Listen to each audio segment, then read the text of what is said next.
जब हम पूर्वांचल की बात करते हैं तो कई राजनीतिक दलों का कहा जा सकता है कि उनकी प्रतिष्ठा तो दांव पर है ही, लेकिन उनकी जो साख है, उनकी जो क्षमता है, वो भी इस बार आकलन होगा। एक रिपोर्ट देखते हुए समझने की कोशिश करते हैं कि वो 3 बड़े गठबंधन के चेहरे कौन से हैं जिनके ऊपर बहुत कुछ दारोमदार टिका हुआ है। पूर्वांचल की पॉलिटिक्स और 3 बड़े चेहरे, अनुप्रिया पटेल, संजय निषाद, ओम प्रकाश राजभर। पूर्वांचल के चुनाव बीजेपी के सहयोगी दलों को अपनी ताकत दिखाने का चुनाव है, अपने को साबित करने का चुनाव है, अपने वोट बैंक को बीजेपी की तरफ लाने का चुनाव है। यानी कि इन तीनों बड़े चेहरों की सियासत दांव पर है। जो जितनी ताकत दिखा पाएगा वो सियासी समीकरण में उतना मजबूत माना जाएगा। 7वें चरण की कई सीटों पर निषाद वोटरों की काफी संख्या है। ऐसे में निषाद वोटर को अपने पाले में करना संजय निषाद के लिए भी कसौटी होगी। सबसे पहले देखिए कि कौन सी वो 13 सीटें हैं जहां 1 जून को मतदान होना है।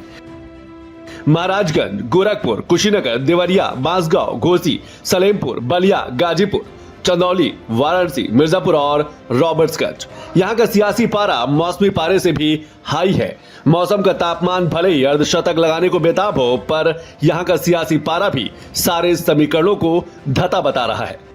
2019 की तस्वीर पर नजर डालें तो 2019 में 13 सीट में से 11 सीटें एनडीए गठबंधन के पास थी। घोसी और गाजीपुर बसपा जीती थी। 2 सीटें 15,000 के अंतर से भाजपा जीती थी। 6 सीटों पर 2 लाख से 4 लाख का मार्जिन भारतीय जनता पार्टी के पास था। 2022 विधानसभा चुनाव की बात करें तो बीजेपी ने 48 सीटें जीती थी। 15 विधानसभा सीट सपा गठबंधन के पास थी।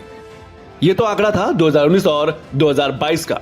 पिछली बार भाजपा 11 सीटों पर चुनाव लड़ी थी और 9 पर उसको जीत मिली थी। सहयोगी दल अपना दल एस ने अपनी दोनों सीट मिर्जापुर और रॉबर्ट्सगंज जीती थी, पर इस बार भाजपा 10 सीट पर चुनाव लड़ रही है। 2 अपना दल एस और घोसी की सीट पर अरविंद राजभर ताल ठोक रहे हैं।